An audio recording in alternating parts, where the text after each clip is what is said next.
நிமிகுலத்து செல்வர், வெற்றி வீரர், விதர்ப்ப நாட்டின் வேந்தர், ராஜ ரிஷி, ஜனக மகாராஜனின் அன்புக்குரிய புதல்வி, இளவரசி சீதையின் சுயம்வரத்தில் கலந்து கொள்ள வந்திருக்கும் மன்னர்கள் தங்கள் ஆசனங்களில் அமர்ம்படி பணிவுடன் கேட்டுக் கொள்ளப்படுகிறார்கள்.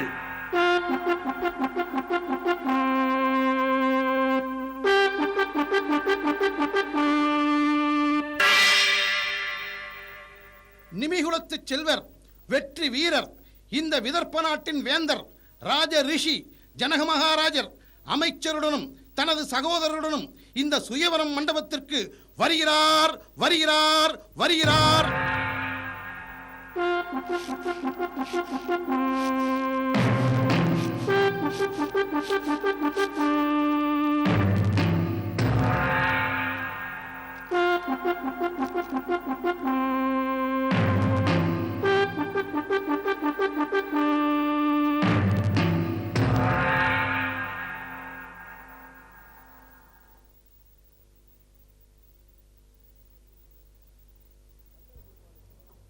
மன்னர் பெருமானுக்கு வணக்கம். அரசே, மாமுனிவர் விஸ்வாமித்திரர் தனது சீடர்களுடன் சுயம்வர மண்டபத்தை நோக்கி வந்து கொண்டிருக்கிறார். அப்படியா? மகர்ஷி வரவேற்க யாமே வருகிறோம்.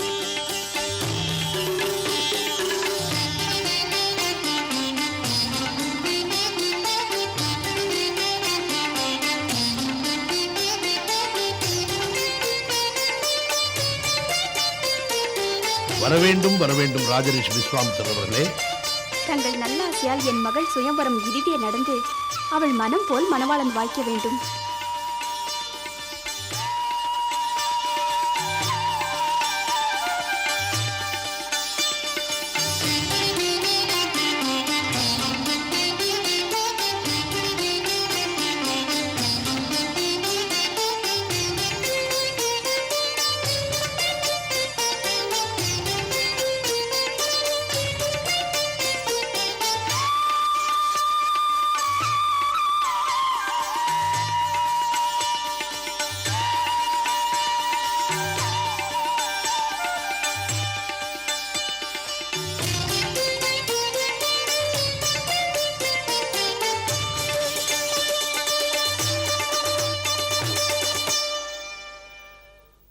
இவர்களை விஸ்வாமித்திரரின் சீடர்கள் என்று வீரன் கூறுகிறான்.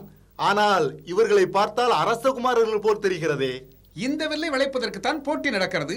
இவர்கள் இதற்கு ஆளுக்கு ஒரு வில்லை கொண்டு வந்திருக்கிறார்கள்.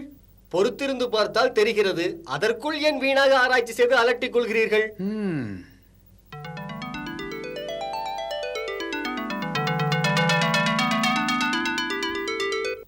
விதர்ப்ப நாட்டின் வேந்தர், ஜனக மகாராஜரின் புதல்வி, அருந்தவ செல்வி, ஜனக நந்தனி, சுயம்வரம் நாயகி, இளவரசி சீதை தன் சகோதரிகளுடன் சபைக்கு வந்து கொண்டிருக்கிறார்.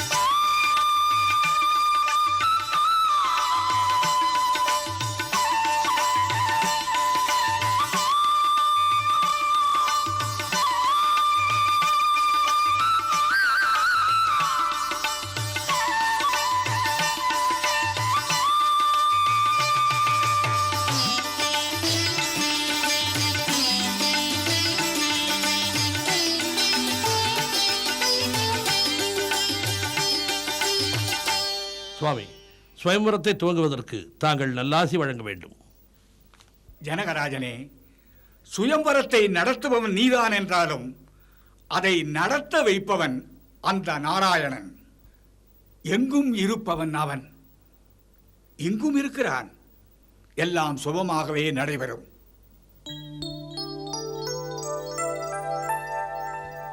அவையோர்களே, எங்கள் மன்னர் ஜனகரின் அழைப்பை ஏற்றுக்கொண்டு எங்கள் அருந்தவ செல்வி சீதையின் சுயவரத்திற்கு வந்திருக்கும் மன்னர் பெருமக்களே, இந்த சுயம்வரத்தினை தங்களது மேலான அருளால் நடத்தி வைக்க இங்கு வருகை தந்திருக்கும் மாமுனிவர் விஸ்வாமித்திரர் அவர்களே, உங்கள் எல்லோருக்கும் என் வணக்கத்தையும் நல்வரவையும் தெரிவித்துக் கொள்கிறேன்.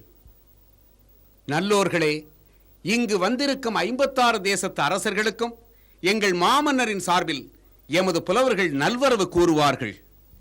சீர்கொண்ட நெடியகடல் சூழ்கின்ற உலகத்தில் ஜெயவிந்த வாழ்வெங்கும் செழிக்கின்ற தேசத்தில் சிந்தைமகிழ் அங்கரோடு வங்கர் கலிங்கர் சந்தமகதர் குருகர் விந்தியர் யுகந்தரர் சிங்கநேர் குந்தலர் சிந்து செவ்வீரர் கொங்கணர் கோசலர் கொடகு காஷ்மீரர் சிங்காரம் அலைராஜர் நேபாளர் மாளுவர் வங்காளர் காந்தாரர் பாஞ்சாளர் சாளுவர் செப்பரிய ஆரிய திராவிடர் மராடர் பப்பரர் குர்ஜரர் யவனர் விராடர் தீதில்லா கருநாடர் காம்போஜர் முதலாக ஓதும் 56 தேசத்து மகாராஜர் சீதையின் சுயவரம் சிறக்கவே வந்ததால் நீதி ஜனகர் சார்பில் நல்வரவு நல்கின்றோம்.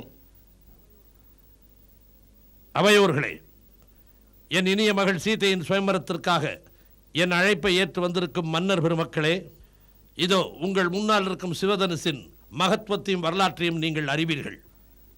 எந்த வீரன் ஒருவன் இந்த வில்லை எடுத்து அதை வளைத்து அதற்கு நாணேற்றுகிறானோ அவனுக்கே என் மகள் சீதை மாலை சூட்டி மணாளனாக ஏற்பாள்.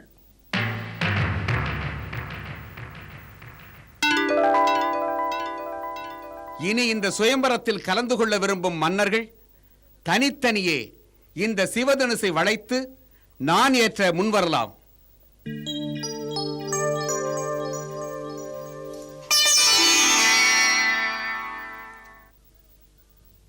மன்னர் சூரசேனர் வருகிறார்.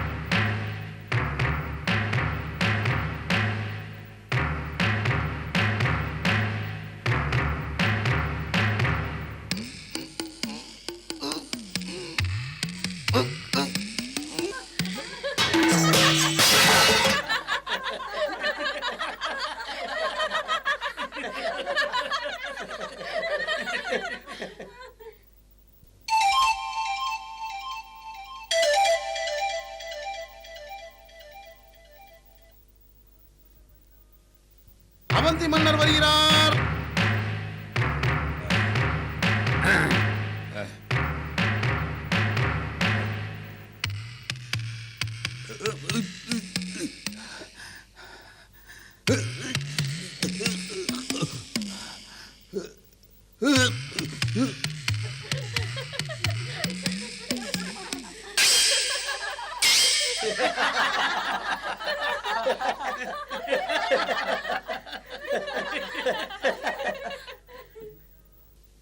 சோழகவேந்தர் வருகிறார்.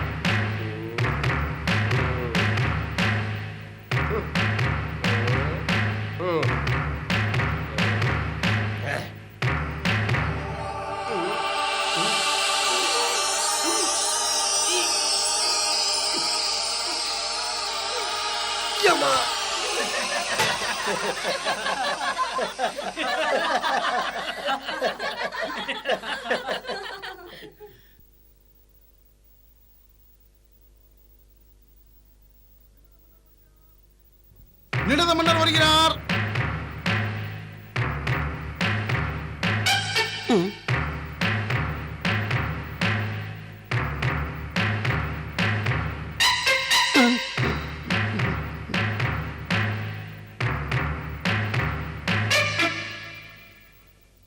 இது வில்லல்ல, அசைக்க முடியாத கல். இதை தூக்கி உயிரை விடுவதை விட நலமாக நம் நாட்டிற்கு போய் சேருவோம். வாருங்கள். இவ்வளவு பெரிய சபையில் இந்த வில்லை நாணேற்ற ஒரு வீரன் கூட இல்லையா?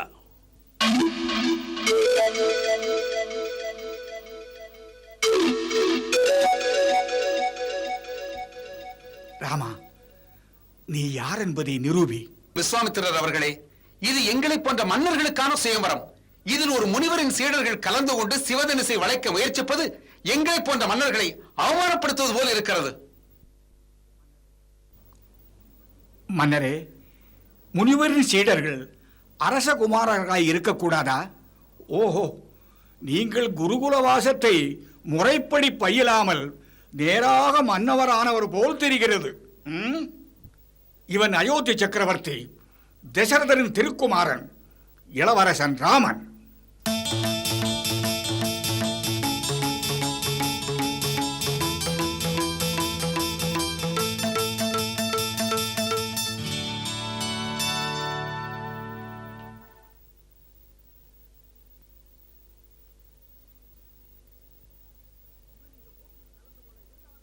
இவன் இந்த போட்டியில் கலந்து கொள்ள எல்லா விதத்திலும் தகுதி படைத்தவனே. ராமா, நீ போய் சிவதனுசை எடுத்து வளைத்து நாணேற்று.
சீதா,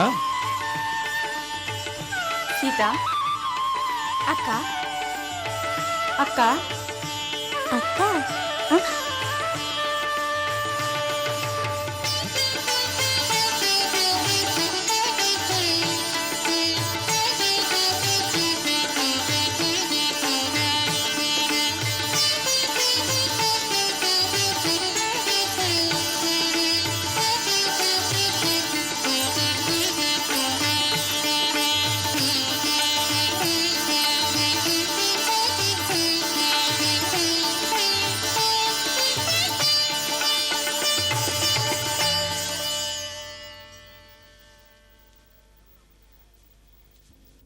கருணாமூர்த்தியான கௌசிக மாமுனிவரே, தாங்கள் இந்த பிரபஞ்சத்தில் எல்லோரிடம் நட்புடன் பழகுவதால் இந்த விசாலமான விஸ்வத்திற்கே நண்பன் என்ற பொருளுடைய விஸ்வாமித்திரன் என்ற பட்டப்பெயரை பெற்றிருக்கிறீர்கள்.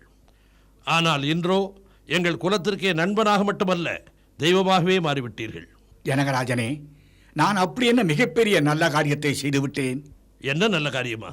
ஐயனே, பரதர்மத்தை நிலைநாட்ட வருவோனைத்தான் சீதா பர்த்தாவாக அடைவாள் என்று அசரீர் சொல்லிற்று. ஆனால் நான் நடத்திய சுயம்பரத்தில் எவருமே வெற்றி பெறவில்லை. இந்த நிலையில் எப்படி அவளுக்கு ஏற்ற மணாளனை தேர்ந்தெடுப்பது என்று குழம்பிக் கொண்டிருந்தேன். அது சமயம்தான் நாங்கள் தேடிய தெய்வத்தை நேரில் அழைத்து வந்தது போல் ராமனை அழைத்து வந்தீர்கள். அந்த ராமன் சிவதனுசை மட்டும் உடைக்கவில்லை, சீதையின் திருமணத்தை முன்னிட்டு நான் கொண்டிருந்த மனக்கவலையின் முதுகெலும்பையும் சேர்த்தே உடைத்து விட்டார். நீங்கள் ராமனை அழைத்து வராதிருந்தால் இந்த அற்புதங்கள் நடந்திருக்குமா? ஜனகனே, நடக்கின்ற காரியங்கள் யாவும் ஏற்கனவே விதிக்கப்பட்ட காரணங்களால் நடப்பவைதான். நாம் அதற்கு கருவிகள். அதன்படி ராமன் என்னும் ஒரு உன்னத ஜீவனை இங்கு வரவழைத்து சீதை என்னும் ஒரு மாபெரும் சக்தியை நம் மூலம் சேர்த்து வைத்த அந்த விதி புருஷனுக்கு நாம் நன்றி செலுத்துவோம். கௌசிக முனிவரே, ஒரு வேண்டுகோள். ஐயனே, தசரதனின் ரகுவம்சம் மிகவும் உயர்ந்தது. எங்களது நிமி வம்சமும் அதற்கு இணையானது. எங்களது இரு வம்சங்களும் ஒன்றோடு இணைவதற்கு தகுந்த தருணம். அதனால் என்னுடைய இளைய மகள் ஊர்மிளையை ராமனுடன் வந்திருக்கும் லட்சுமணனுக்கு மனம் முடிக்க தாங்கள் தான் உதவ வேண்டும். அது மட்டுமல்ல, ஜனகரின் தம்பி குசத்துவர் மிகவும் உத்தமர். அவரின் புதல்விகளான மாண்டவி, சுருதகீர்த்தி ஆகியோரை ராமனின் மற்ற இரு தம்பிகளான பரதனுக்கும் சத்ருக்னனுக்கும் திருமணம் செய்து வைத்து விட்டால் நாளை அயோத்தியிலும் மிதிலையிலும் ஒரே கொடி பறக்கும். கங்கை நதிக்கரையில் ஒலிக்கும் மங்கள கீதம் சரையூர் நதிக்கரையிலும் ஒலிக்க வேண்டும் என்பது என்னுடைய அவா. மிகவும் உயர்ந்த எண்ணம். ஜனகரே, யாக பூமியிலிருந்து உனக்கு சீதை கிடைத்த நட்சத்திரம் என்ன? உத்தர நட்சத்திரம். உத்தரம் பெண்களுக்கு கல்யாணம் செய்ய சிறந்த நட்சத்திரம். ஆதலால் சீதை பிறந்த அந்த உத்தரத்தன்றே ராமருக்கும் சீதைக்கும் திருமணம் என்று தசரதனுக்கு செய்தி அனுப்பு. அவன் இங்கு வந்ததும் அவனிடம் மற்ற பெண்களை பற்றி எடுத்துச் சொல்லி அவர்கள் திருமணங்களுக்கும் ஆவன செய்கிறேன். நன்றி ஐயனே.